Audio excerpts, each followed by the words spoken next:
शरण्ये त्र्यम्बके गौरी नारायणी नमोस्तुते।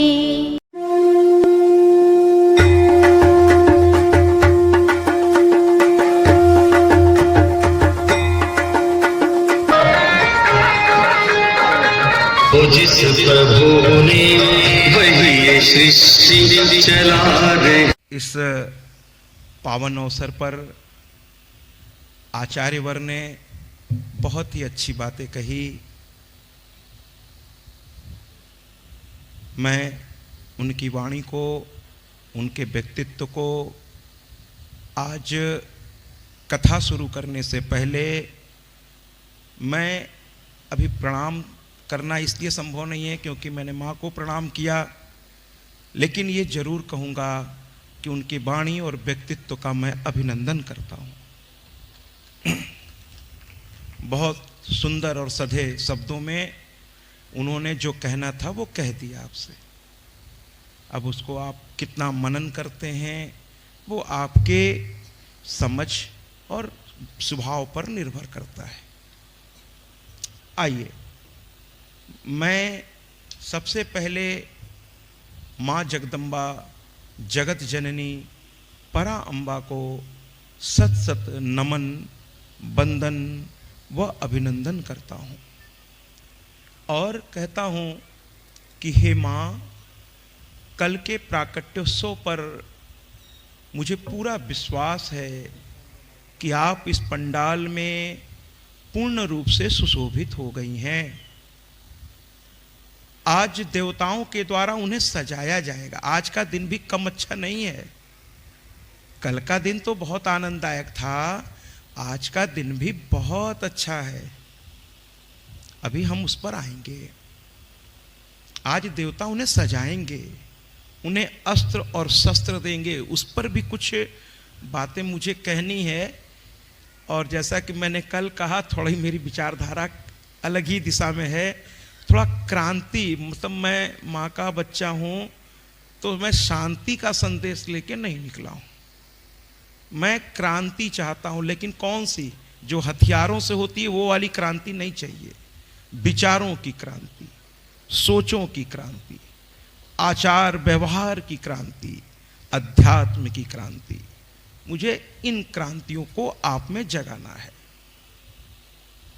तो अभी उस पर हम आएंगे।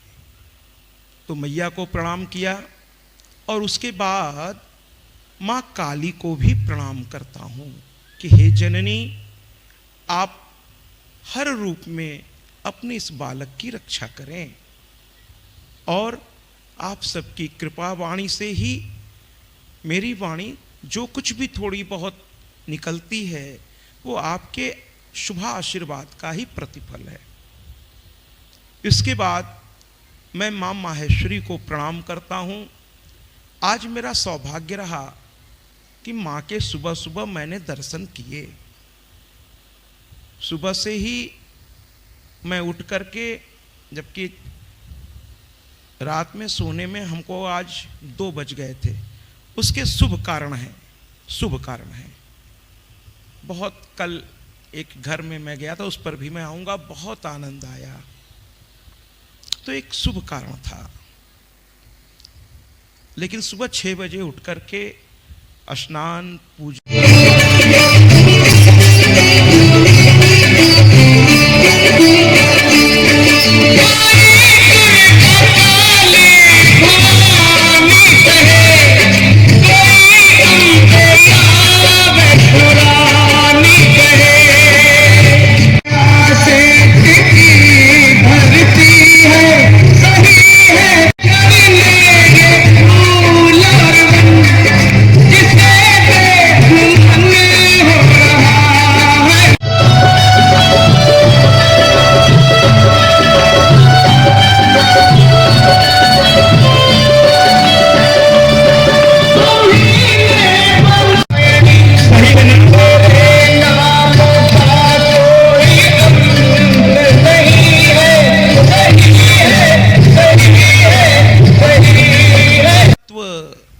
जल पावक गगन समीरा, पंच तत्व से बना शरीरा। ये पांचों तत्व, कहने का तात्पर्य संसार में जहां तक जो कुछ दिखता है ये सब मां की ही कृपा प्रसाद का प्रतिफल है। हमारी हर सांस भी मां की ही दी हुई है, हमारा हर कुछ मां का ही रचना है। इसलिए क्यों ना इस मां पर विश्वास करें, इस मां पर विश्वास करें। मैंने अब और क्या उदाहरण दूं, मैंने अपना ही उदाहरण आज दे दिया कि मुझे नहीं पता था अंदर एक मूर्ति है, कितनी मूर्ति है। मैंने फूल वाले से कहा मुझे फूल दे दो, कितने पैसे हुए, कहा 10 रुपए। मैंने 10 रुपए दे दिए और मैं लेकर अंदर गया। अंदर जाके देखा तो वहां 9 मूर्तियां। हमने कहा वारे मैया तेरी लीला अपरंपार, मैं तो सोचा था शाकंभरी नाम की एक माता वहां होंगी और यहां तो 9 देवियां विराजमान है। अब मैंने कहा मैंने तो एक माला ले रखी है, लेकिन उसमें से एक एक करके 9 पुष्प निकल आए जो हर मां के चरणों में चढ़ गए। तो मां की लीला अपरंपार है, मां की महिमा अपरंपार है, मां की करुणा अपरंपार है। उसे कोई क्या देगा, क्या देगा। हम सब उसके आगे तो हाथ फैलाए, क्या राजा क्या रंक, क्या राजा क्या रंक। ज्वाला देवी अगर आप गए हो तो वहां अकबर को जब पता चला कि वहां ज्वालाएं निकलती हैं, लोग उन्हें देवी समझ के पूजा करते हैं। अरे महाराज क्यों ना करें, क्यों ना करें। उस आंच में अगर आप ऐसे हाथ भी डाल देंगे ना तो आपको हाथ जलता नहीं नजर आएगा, उसमें आग की तपिश नहीं होगी। आपको सुन के आश्चर्य होगा, वो आग शीतल लगता है। पंडित जी एकदम, वहां के जो पुजारी लोग हैं वो ऐसे उसमें से करके आपको प्रसाद देना शुरू करते हैं। जो प्रसाद आप लेके जाते हैं उसमें ऐसे चढ़ाते हैं वो लोग, और वहां कई ज्वालाएं निकल रही हैं और पता नहीं कब से निकल रही हैं। और हलवा उस पर चढ़ा दीजिए। अब देखिए, हम तो कहते हैं साइंस वालों से आओ देखो, रिसर्च करो ना जरा सा कि हलवा में ऐसा कौन सा तत्व है जो आग को भड़का रहा है। रिसर्च करो कितना घी हलवा में था कि आग और धधक गई, कितना घी डाल के आग लाया था। रिसर्च करो ना जरा सा आके। कहते ना जहां विज्ञान भी आकर के मौन हो जाता है, धर्म वहीं से प्रारंभ होता है। आस्था का कोई डोर, कोई प्रमाण तो मिल जाएगा, खोजने पे क्यों नहीं मिल जाएगा। और अकबर को लगा कि ये सब ढकोसला है। उसने उठाया एक लोहे का मोटा चद्दर जो है, वहां लिखा हुआ है सारी बातें, उठा करके उस पर दबा दिया। थोड़ी देर बाद वो ज्वाला उस चद्दर को भी फाड़ करके ऊपर निकल के दिखने लगी। तालियां बजाने का मन नहीं कर रहा। अकबर ने कहा अरे ये कैसे हो गया। फिर उसने नदी, नहर ही पूरी मोड़ दी और उस पर से नहर चला दी, पानी पूरा जल। थोड़ी देर बाद ज्वाला उस ज्वल के, मतलब उस जल के ऊपर भी लहराती नजर आने लगी। तब अकबर भी घबरा गया, अकबर भी घबरा गया और वहां जो भक्त था उसके पैर पकड़ लिए और कहने लगा महाराज गलती हो गई हमसे। इसी तरह बाबा तुलसी को उसने पकड़ के बुलवाया।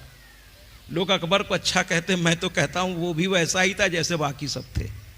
जितने विदेशी अत्याचारी थे उसी तरह वो भी था, मैं उसे अच्छा नहीं मानता। बाबा तुलसी को भी पकड़ के बुलवाया। क्या तुम सुने हैं कि तुम जो है कुरान की बुराई करते हो और अपने भगवान की बड़ाई करते हो और सबसे कहते हो कि ये वो फला ठिकाना। बाबा तुलसी ने कहा मैं ऐसा कुछ नहीं करता, बल्कि मैं तो अपने ही धर्म की जो गलत चीजें हैं, जो धर्म में नहीं है, लोगों ने फैला रखी हैं, उसके विरुद्ध में खड़ा होता हूं। उन्हीं लोगों ने आपके कान भरे हैं और मुझे यहां तक पकड़ के बुलवाया है, क्योंकि मैं अपने धर्म में जो फैला रखा कुछ लोगों ने, उसका विरोध करता हूं महाराज। और तो मैं किसी के धर्म, जब आपके धर्म को मैं जानता ही नहीं तो मैं उनमें से नहीं हूं कि जिसको नहीं जानता उसके बारे में भी घुस के बोलना शुरू कर दूं। यह दिखाने के लिए मैं ज्ञानी हूं, मैं उस तरह का व्यक्ति नहीं हूं, बाबा तुलसी ने कहा। लेकिन अकबर कहां मानने वाला था, वो रस्सी में जकड़ के खड़े थे। उसने कहा तुम्हें सजा मिलेगी। इन्होंने कहा जैसी राम की इच्छा, इसको कहते हैं भक्ति। जैसी मेरी राम की इच्छा। वो रोने नहीं लगे, घबरा नहीं गए, लोगों से कहने नहीं लगे अकबर मुझे पकड़ रहा है, मुझे ऐसा कर रहा है, मुझे बचाओ, कुछ नहीं। उन्होंने आंखें बंद कर ली, हाथ बंधे, पैर बंधे, चारों तरफ अकबर के सैनिक खड़े हैं। लेकिन उन्होंने कहा जैसी मेरे राम और मेरे हनुमान की इच्छा, और आंख बंद किया। माँ और राम को ध्यान करने लगे और अपने इष्ट को इतना ये मानते थे कि सोचे राम को क्यों परेशान करें, है ना, हर छोटी छोटी बात पे राम को क्यों परेशान करें, बहुत सारे उनके भक्त हैं, सभी परेशान करेंगे तो मेरे राम परेशान हो जाएंगे। ऐसी होती है भक्त की सोच। तो कहें जरा हनुमान जी को ही कह देते हैं, जब हनुमान जी से नहीं होगा तब राम की ओर चलेंगे। तो उन्होंने हनुमान जी को याद किया और आपको सुन के आश्चर्यजनक सुख होगा, बहुत लोगों को शायद ये पता ना हो कि अकबर के दरबार में हनुमान चालीसा की रचना हुई है महाराज। और वहीं से वो शुरू हो गए, आंख बंद करके उन्होंने मन ही मन बोलना, मतलब मन ही मन सोचना शुरू किया और अपने आप उनके मुख से निकलने लगा और हनुमान चालीसा इस प्रकार से उनके मुख से बाहर आने लगा। श्री गुरु चरण सरोज रज निज मन मुकुर सुधार, मतलब बड़ा शुरू हो गए। और हनुमान चालीसा में जो 40 हैं वो स्वयं सिद्ध है महाराज। एकमात्र यही ऐसा मंत्र है जिसको सिद्ध करने की आवश्यकता नहीं है ना, न इसमें ऋषि जानने की आवश्यकता है, न इसके देव को जानने की आवश्यकता है, न इसमें छंद किस तरह से, ये अलग ही बड़ा विचित्र है। लेकिन हाँ, इसको पढ़ने वाला, जो इसकी भक्ति करने वाला है, अगर वो युवा है तो उसको एक आवश्यकता तो पड़ेगी महाराज। जो युवा हनुमान के अपना इष्ट मानते हैं, मैं उनसे निवेदन करना चाहता हूं कि अगर आप जिसको इष्ट मानते हैं उसके अनुसार आपको जीवन में रहना भी चाहिए। अब यहां पर वो बात मैं ले आऊंगा कि ये जो कहा जाता है जेहि विधि राखे राम तेहि विधि रहिए, ये उनके लिए तो ठीक है जिनकी उम्र अब ढल गई है, जिन्होंने जीवन में जो करना था कर लिया है। अब वृद्धावस्था भगवान का नाम लेकर के किसी तरह से अपना समय भगवान के चरणों में अर्पित कर रहे हैं, तो उनके सामने ये बात बिल्कुल सही है कि जेहि विधि राखे राम तेहि विधि रहिए। यानी आज बहू ने थोड़ा सब्जी में नमक ज्यादा कर दिया तो भी खा लिया, थोड़ा मिर्चा ज्यादा हो गया तो भी खा लिया, आंख से आंसू निकल रहा है। बहू पूछ रहे बाबूजी क्या हुआ, कहे कुछ नहीं बस तुम्हारी सास की याद आ रही थी, जबकि मिर्चे की वजह से आंख में आंसू आ रहा है। तो बड़प्पन दिखा रहे हैं बाबूजी, अच्छी बात है। तो जेहि विधि राखे राम तेहि विधि रहिए, ये वृद्धावस्था वयोवृद्ध लोगों के लिए सही है। लेकिन युवाओं से मैंने कहना चाहूंगा कि देखो भैया, और जो युवा नहीं है लेकिन वृद्ध भी नहीं है, मैं उनसे भी कहना चाहूंगा कि देखो भैया, जेहि विधि राखे राम तेहि विधि मत रहिए। मत रहिए 3 बार कह रहा हूं, मत रहिए। तो फिर किस तरह रहिए? युवाओं से और जो बीच की उम्र के लोग हैं उनसे कि जेहि विधि राखे राम तेहि विधि मत रहिए। फिर से कह रहा हूं, मत रहिए, मत रहिए। तो फिर किस तरह रहिए? जेहि विधि रहे राम तेहि विधि रहिए। जेहि विधि रहे राम, जिस तरह राम रहते थे अपने जीवन में उस तरीके से रहिए। जेहि विधि रहे राम तेहि विधि रहिए, बल्कि जेहि विधि राखे राम तेहि विधि मत रहिए, है ना। जानते हैं कुछ लोग क्या करते हैं, कुछ लोग तो चालाकी से और कुछ लोग भावना में बह के कह देते हैं कि ऐसा मेरे इष्ट की इच्छा थी इसलिए मैंने ऐसा कर दिया। मैं उनसे पूछना चाहूंगा या उनको समझाना चाहूंगा कि क्या आप इष्ट के पास बैठ करके पूछा फैसला लेने से पहले कि आपकी क्या राय है इसमें? पूछा आपने? और अगर नहीं पूछा तो कैसे उनकी ये इच्छा हो गई, बता दीजिए हमको। फिर कैसे आपने कह दिया कि ये उनकी इच्छा के चलते मैंने कर दिया और फिर आप मुझे ये तकलीफ हो गई? महाराज, आपने पूछा उनसे? आपने किसी से सुनी या अपने मन से सोची और कर दिया और कहते हैं कि भैया मेरे इष्ट की इच्छा थी? नहीं साहब, इष्ट की इच्छा आप उनसे पूछ के देख लीजिए। कुछ भी करने से पहले उनसे पूछ लीजिए और अगर वहां से सकारात्मक उत्तर मिल रहा, लेकिन एक चीज सुन लीजिए, इष्ट की बात आपको ठीक से तब सुनाई देगी जब आप अपनी बात सुनना छोड़ देंगे। समझिएगा मेरी बात को, अपनी बात सुनना आप छोड़ देंगे तभी आपको आपके इष्ट की बात सुनाई देगी। अब आप कहेंगे कैसे महाराज, कहना क्या चाहते हैं आप? तो भैया, जो ब्लैक बोर्ड पहले से लिखा भरा पड़ा है उसमें कुछ लिखने की गुंजाइश होती है क्या? नहीं होती। पहले ब्लैक बोर्ड को साफ करता है टीचर, फिर अपनी बात लिखता है। अगर पहले वाले जो सर जी पढ़ा के गए हैं पूरा ब्लैक बोर्ड भर के गए हैं, और मैथ के बाद अगर हिंदी की क्लास लगवा दीजिए तो सर भी बैठे हैं, मैं भी हिंदी का टीचर रहा हूँ, संस्कृत का।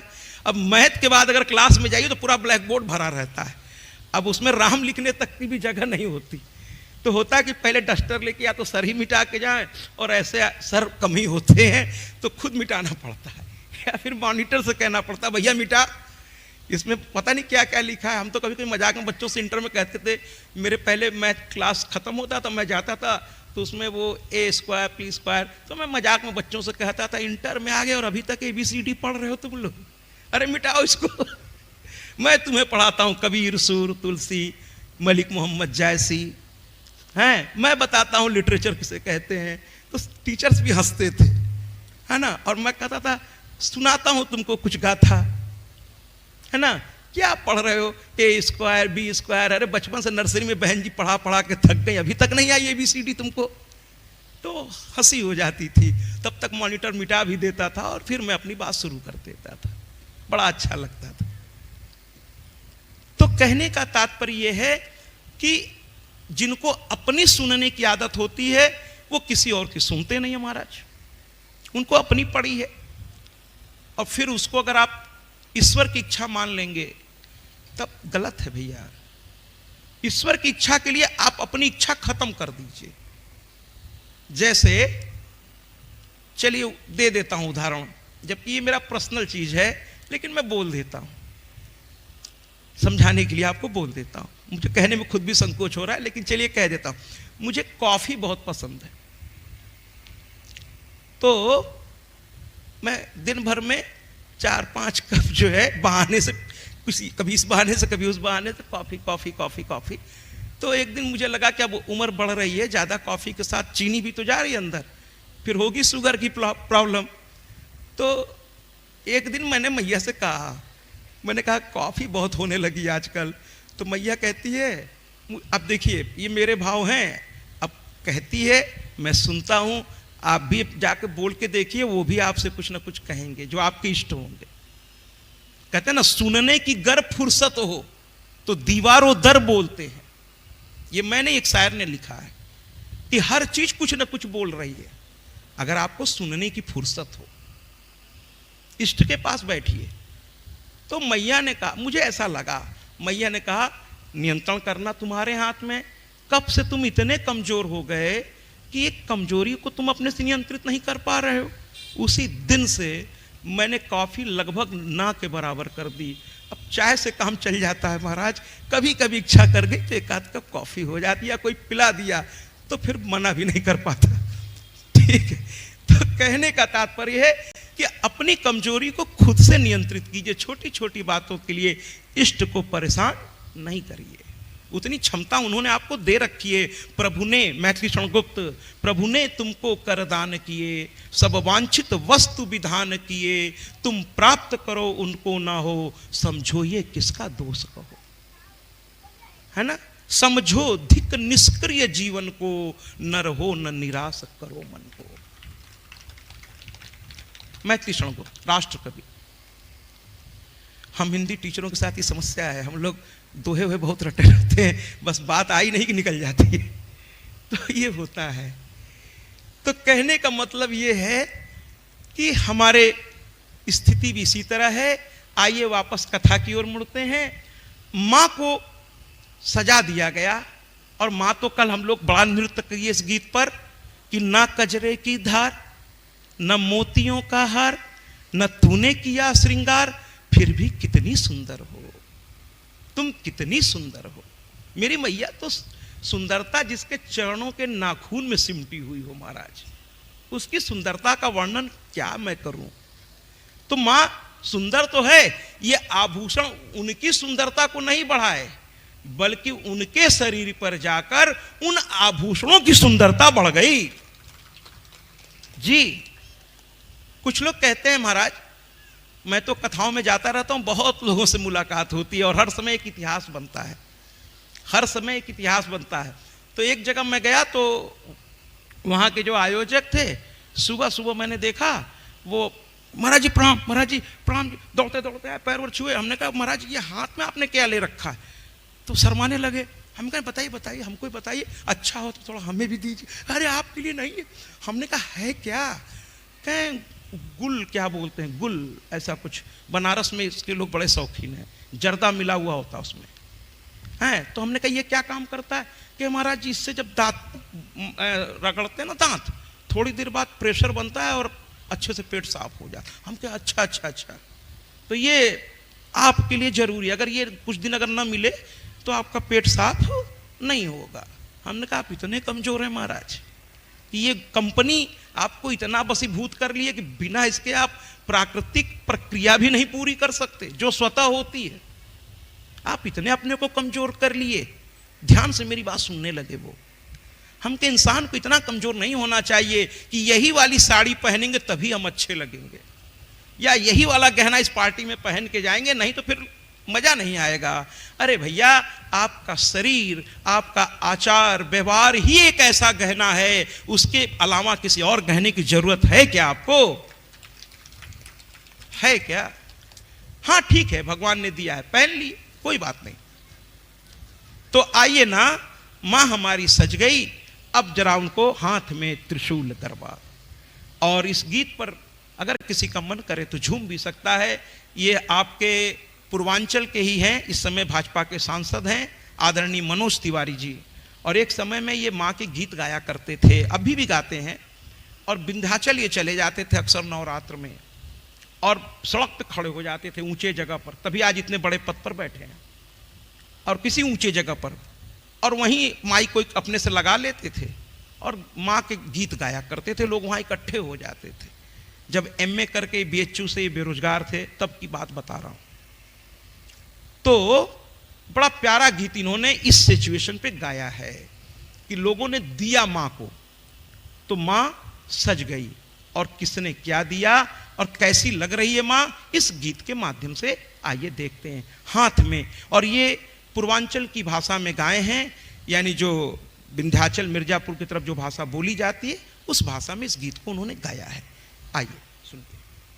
हाथ में त्रिशूल गरवा, हाथ में त्रिशूल गरवा, सोनवा के हार रूपवा मनवा मोहतबा, बाड़ी शेर पर सवार रतिया।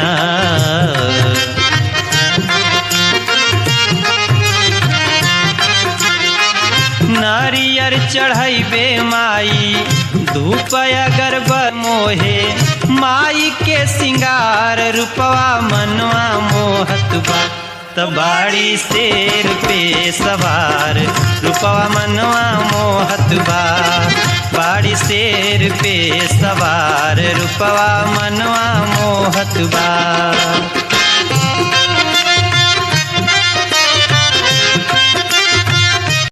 सवार रूपवा मनवा मोहतबा।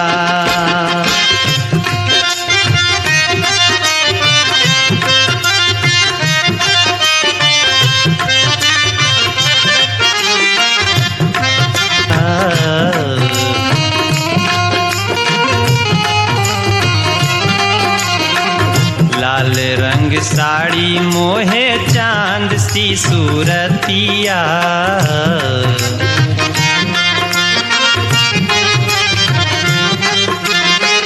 गदा सोहे फूल सोहे तीरिया धनुषिया, लाल रंग साड़ी मोहे चांद सी सूरतिया। एक हाथे ओम धारे, एक हाथे ओम धारे, सृष्टि के सिंगार रूपवा मनवा मोहतबा, तबाड़ी शेर पे सवार रूपवा मनवा मोहतबा, बाड़ी शेर पे सवार रूपवा मनवा मोहतबा।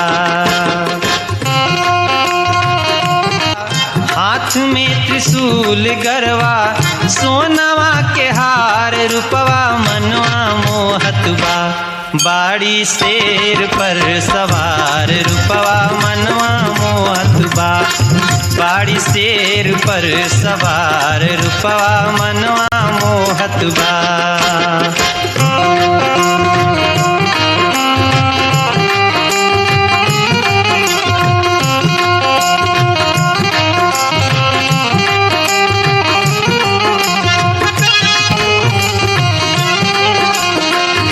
एक हाथ चक्र दूजे सोहे तलवरिया, भक्तन के गूंजत बाटे भारी जय करिया।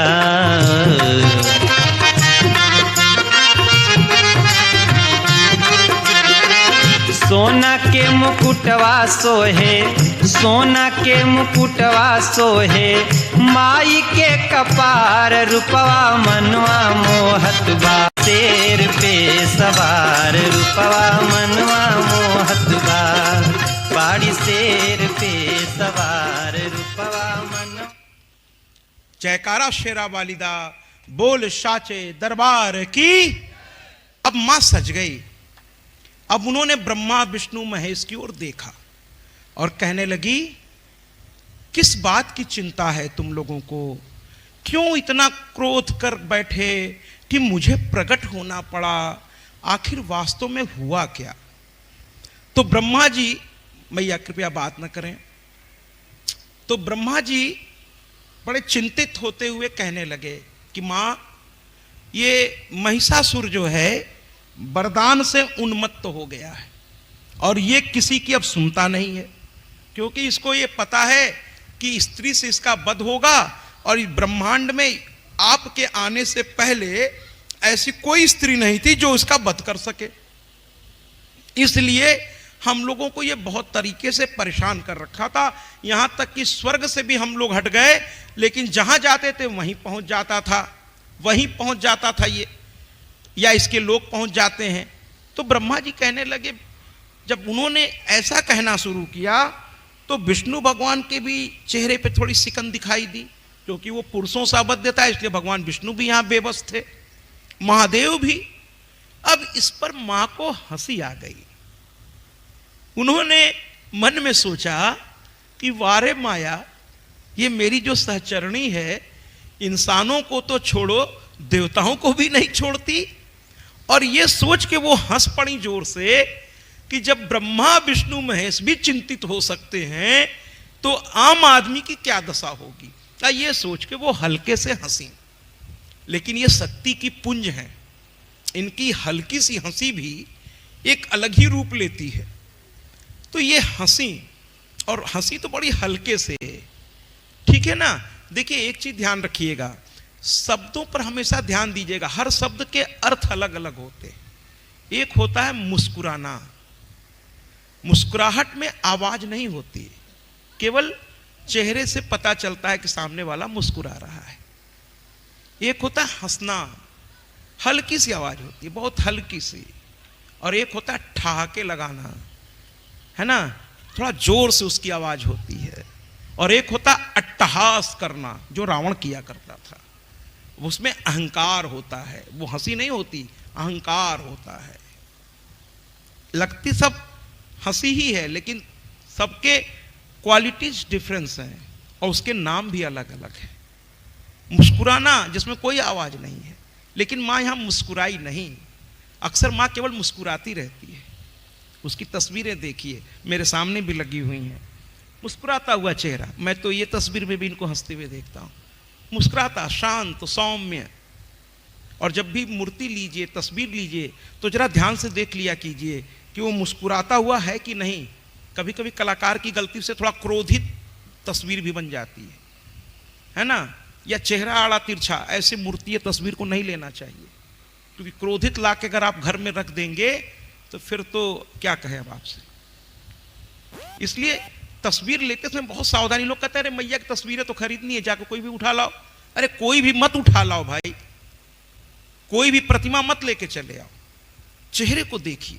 माँ का चेहरा बड़ा सुंदर है, ऐसी कोई तस्वीर ढूंढिए, ऐसी कोई मूर्ति ढूंढिए, भले 2 दिन लग जाए ढूंढने में महाराज, लेकिन अपने घर के लिए तस्वीर चाहे इतनी बड़ी, चाहे इतनी बड़ी, और मूर्ति तो छोटी घर के लिए लेनी चाहिए, बहुत बड़ी नहीं लेनी चाहिए, बहुत बड़ी, क्योंकि जितनी बड़ी मूर्ति होती जाती है उसकी पूजा भी उतनी बड़ी करनी चाहिए।